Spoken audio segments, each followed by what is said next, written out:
Sorry, phone call.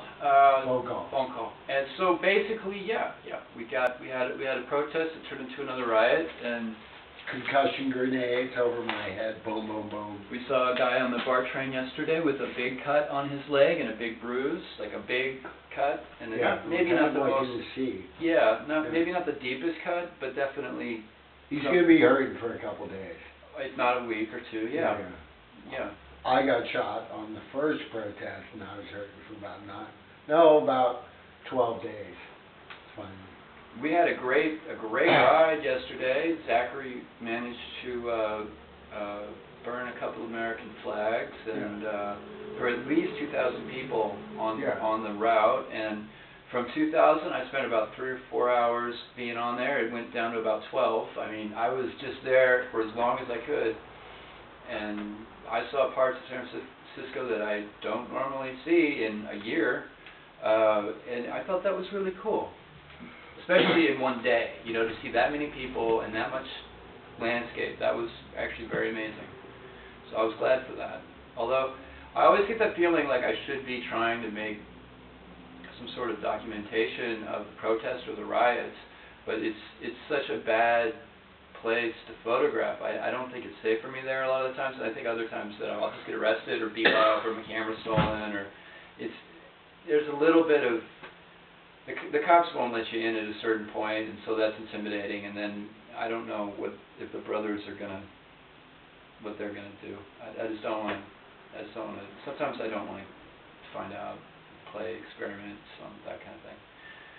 We were gonna try to steer the conversation again towards the tree sit, and we kind of have a general overview. You were the first tree sitter. You had a lot of other projects going on during the tree sit. You were running for mayor.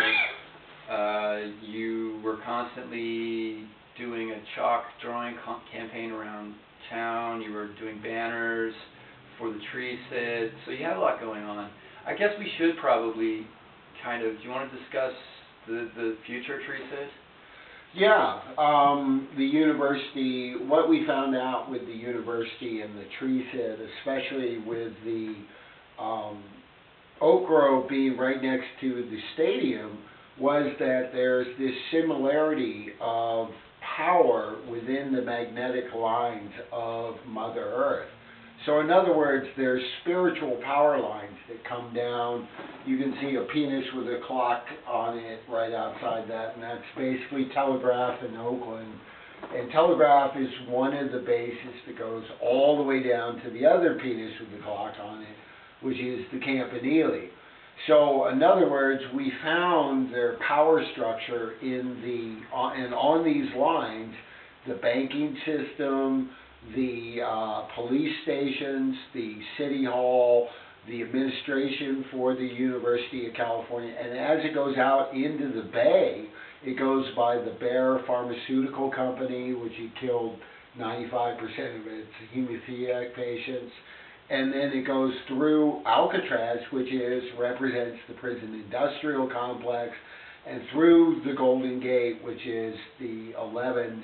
And so what we found was that they're using and paving over these magnetic lines and using their symbols like American flags to basically plot out a whole superstructure of a urban environment that is a slave encampment / open air penitentiary system.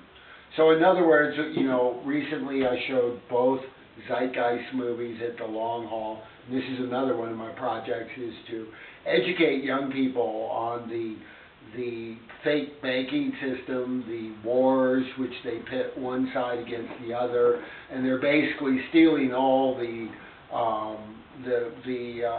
riches from both sides, and so they're playing both sides of each conflict, whether it's the military selling arms during war to both sides or oil. And so we found their actual line, which the tree sit was sitting on, and things like the British Petroleum deal fell out, And now you talked about a future tree sit, which is going to be involving the Bevatron issue. And the Bevatron is a particle accelerator, which is, it's the largest, I think it's called a Kirk, or it's a dome building, and it's the largest one in the world. It sits up on the hill in Berkeley, and It is called a Kirk. A Kirk, yeah. Yeah. And it's basically used in the Cold War, which was faked, to basically do particle acceleration with nuclear material, lead, asbestos, and mercury. So the walls are basically holding all this stuff, which if you seal it, it'll be fine. But in the universities thinking they want to pulverize it. And so all these particles, mercury, asbestos, all you need is a small little fiber to get cancer. So they want to, pulverize and this is no joke, that's the word that they're using, and bring 4,700 truckloads down Strawberry Canyon and down University Avenue. So we're going to be organizing a 25 by 7 foot banner and doing information on University Avenue. And so that's the next tree set. During that time, I wanted to add that we have done tree sets at KPFA, which we got 75 workers to do a no confidence. So you start. KPFA is 90.4 FM, and it's sort of an independent local public radio station. Right. It poses as a public. We basically dropped a banner and it said listener sponsored, corporate controlled. We use corporate with the 3 Ks, corporate. The problem with KPFA at the time, we would send people running from this is Piedmont Avenue basically right here.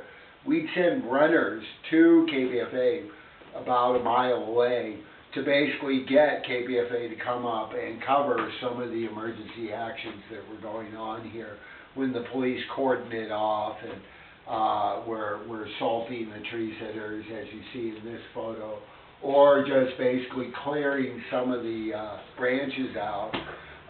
We couldn't get KPFA to basically cover this story. In fact, I came out with the saying that Amy Goodman or KPFA basically educates us more on Gaza than we actually know about our own city. And that's, here at KPFA's, in Berkeley, California, which is extremely destructive for the rest of the world. The birth of the nuclear bomb, nanotechnology, microbiology with space technology, all comes from Berkeley. So when you're able to cover Berkeley completely, it would reveal some very scary sides to Berkeley. What about the British Petroleum deal? They want to build in Strawberry Canyon, yet in a different location other than the Bevatron. Yeah. Where do you suppose? I mean, what's going? Are you guys going to be posted for that? What's going on with that? We actually have been scouting it out. What happened was the Helios project that's Greek for sun. Sun, yeah. So the Helios project is going to be set near the Bevatron, but not exactly on the Bevatron site. What has gone on is there's been public hearings. We were planning on tree sitting, but they did a whole scorched earth policy, and they went up and cut, knowing that we would react to them, cut the trees up there and burned the ground. So, but now with a lawsuit that the residents put in, the Helios project is moved into a different site and making the parameters totally different. And so it's back to the drawing board with the Helios project. So we're taking each with priorities, and the Bevatron is going to be the first priority. So the Helios project is going to be a battle, and we're going to be, like we did with the tree sit, we're going to be putting out flyers, to basically alert the community that the British Petroleum deal has not been sunk, but it is still being pushed, and is being pushed by people like Barbara Lee, has come behind in the Oakland Post the British Petroleum deal. Well, we work with props in our interviewing, at least I like to, and Wow. why don't you hold this for me? Wow. Wow. Wow. Helios Incorporated. Where did you get this devilish? Well, Let's bring it up so you can actually see. lift it a little. Perfect. Okay, I'm going to pan back. Well, my father is a mechanical engineer, Whoa. and you know, sometimes he has to work with some of these people, and he doesn't like to. Yeah. So he's going into geothermals, and that's that. Wow. Yeah. This is a deep cup. So if you want, you know, I just remember we have it. I can just keep that in my room for now and not use it very much, and try to keep care of it. You know, it's one of my favorite coffee mugs, actually. I'd love to get it if your dad could score me one. No, that's probably the one. Oh darn. Because I'd love to go around the university and I'd love to drink coffee with the Helios Project. You know, just kind of letting him know that I'm still on the prowl. Okay, well, You know? if you know, If it's your favorite coffee cup, I don't want to take your favorite cup. it's not my favorite, but it's a pretty damn nice. It's the only one like this, and it's got. It would just be a hysterical joke to be Yeah. drinking coffee on the side of the university while the police are badgering me, and I have this Helios cup. It Yeah. would be hysterical. Maybe we should do a skit with filming. Maybe you should come up to the university and we should sit there that would be good. across from the cop shop with the Helios cup. Oh my And God. maybe we could even do an impromptu, you know, maybe catch Victoria Harrison and have the Helios cup and I could ask her questions. Yeah. Excuse me, what do you know? Yeah. Or we could try to, Or maybe we could eat. I could bring a pot of coffee, and you could have the cup, or you have the pot of coffee in the cup, or some lemonade, or something, anything, and see if we could get her to drink out of the Helios cup. wow, that'd be I mean, I don't know. I'm just brainstorming some of those. yeah, no, creative minds are working right here. Well, let's keep brainstorming on that one. So they scorched and burned. I haven't photographed there yet, and there's no real way to trace it over there, is there? It's a really restricted area, and what they did was 18,000 eucalyptus trees was under the fire danger in, we had an Oakland firestorm years ago. I remember. You remember?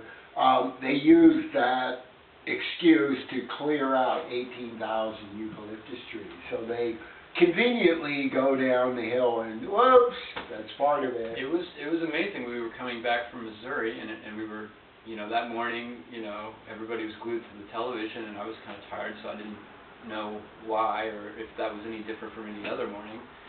And eventually I looked up, and one of my aunts or uncles or somebody said, "Now Oakland's real close to where you live, right?" I was like, "Oh no!" Like, yeah.